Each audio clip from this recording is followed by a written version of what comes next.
Iran যুদ্ধের আবার এক নতুন বাঁক।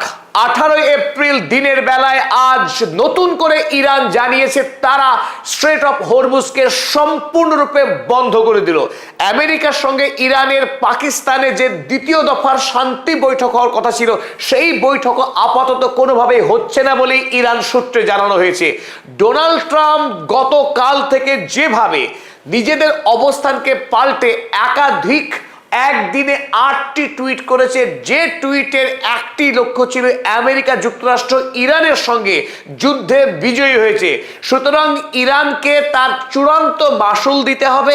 ইরানে মার্কিন সৈন্য ঢুকে সেখানকার ইউরেনিয়াম ডাস্ট সংগ্রহ করবে, হরমুজ প্রণালীকে আন্তর্জাতিক জাহাজ চলাচলের জন্য উন্মুক্ত করে দিচ্ছে আমেরিকা যুক্তরাষ্ট্র, ইত্যাদি ইত্যাদি একাধিক দাবি করেছিল ডোনাল্ড ট্রাম্প। এবং ইরানের সঙ্গে শান্তি বৈঠকের লেবাননের যুদ্ধবিরতির কোনো রকম সম্পর্ক নেই, এ কথাও জানিয়েছিল ডোনাল্ড ট্রাম্প তার সেই টুইটে।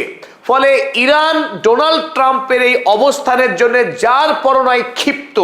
আমেরিকা যুক্তরাষ্ট্রের এই সীমাহীন অধ্যত্ব, দ্বিচারিতা এবং কপটতাকে ইরানের পক্ষে মেনে নেওয়া হচ্ছে না। Enough is enough.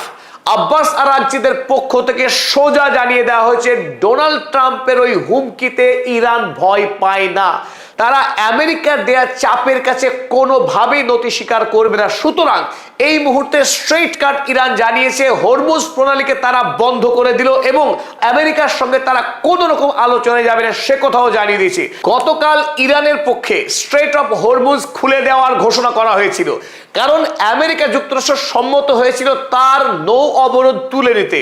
ফলে ইরানও জানিয়েছিল যে তারা দ্বিপাক্ষিক আলোচনার মধ্যে আমেরিকার সঙ্গে ইরানের যে সংঘাত চলছিল সেই সংঘাতের আনুষ্ঠানিক ইতি টানতে।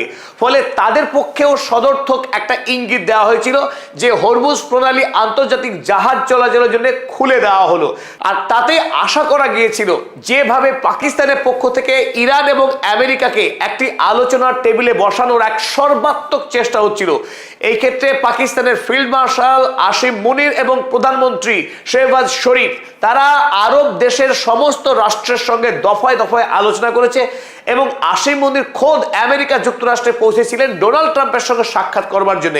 এই ক্ষেত্রে একটা সম্ভাবনা তৈরি হয়েছিল আগামী সোমবার খোদ ডোনাল্ড ট্রাম্প সশরীরে ইসলামাবাদে উপস্থিত থেকে ইরানের সঙ্গে আলোচনা করবেন, সেই গুঞ্জনই শোনা গিয়েছিল। কিন্তু গতকাল ডোনাল্ড ট্রাম্প যখন একটার পর একটা টুইট বোমা ছাড়তে থাকেন, তাতেই সমস্ত সমীকরণ বদলে যায়। ডোনাল্ড ট্রাম্প ভাবে ভাবে এমন প্রমাণ করার চেষ্টা করেন যে আমেরিকা যুক্তরাষ্ট্র ইরানকে যুদ্ধে সম্পূর্ণরূপে পরাস্ত করেছে।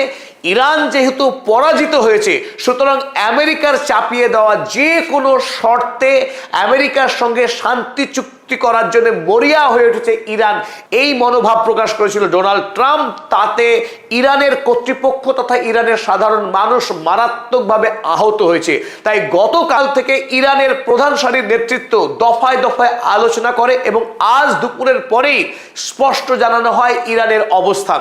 তারা নতুন করে আবারও হরমুজ প্রণালীকে সম্পূর্ণরূপে বন্ধ করে দিয়ে আমেরিকাকে চ্যালেঞ্জ ছুড়ে দিয়েছে। এই মুহূর্তে পশ্চিমী দুনিয়ার প্রায় সমস্ত খবরের কাগজের হেডলাইন হয়েছে ইরানের এই নতুন অবস্থান। বিবিসি কাগজ লিখেছে Iran closes strait of Hormuz again over continued US blockade of its ports, state media says. ইরানের সংবাদপত্র জানিয়েছে আমেরিকা যেহেতু তাদের ইরানের বিরুদ্ধে যে নৌ অবরোধ চালাচ্ছিল সেই অবরোধ যেহেতু প্রত্যাহার করছে না, সুতরাং ইরানও স্ট্রেট অফ হরমুজের অবরোধ তুলবে না। স্ট্রেট অফ হরমুজকে এই মুহূর্তে সম্পূর্ণরূপে বন্ধ করে দিয়েছে ইরান। তাতে আমেরিকার যদি শক্তি থাকে তারা হরমুজ প্রণালীকে উন্মুক্ত করবে তো করুক, একথা খোলামেলা জানিয়েছে ইরানের কর্তৃপক্ষ। এবং যেটা আরো আশঙ্কার বিষয় যে আমেরিকা যুক্তরাষ্ট্রের সঙ্গে ইরান যদি দ্বিতীয় পর্বের আলোচনায় না যায়, তাহলে যে যুদ্ধবিরতি চলছে 2 সপ্তাহের, সেই যুদ্ধবিরতি কি আজই শেষ হবে? সম্ভাবনা উড়িয়ে দেওয়া যাচ্ছে না। আমেরিকার সঙ্গে ইরানের আবারও যুদ্ধ বেঁধে দিতে পারে যে কোনো সময়ে। আমেরিকার যে গগনচুম্বী অহমিকা যে সে পৃথিবীর সবচাইতে শক্তিশালী রাষ্ট্র, সেই অহংকার থেকে যদি সরে না আসে ইরানের সঙ্গে কোনোভাবেই চুক্তি সম্ভব নয়। কারণ এই যুদ্ধে ইরান আমেরিকা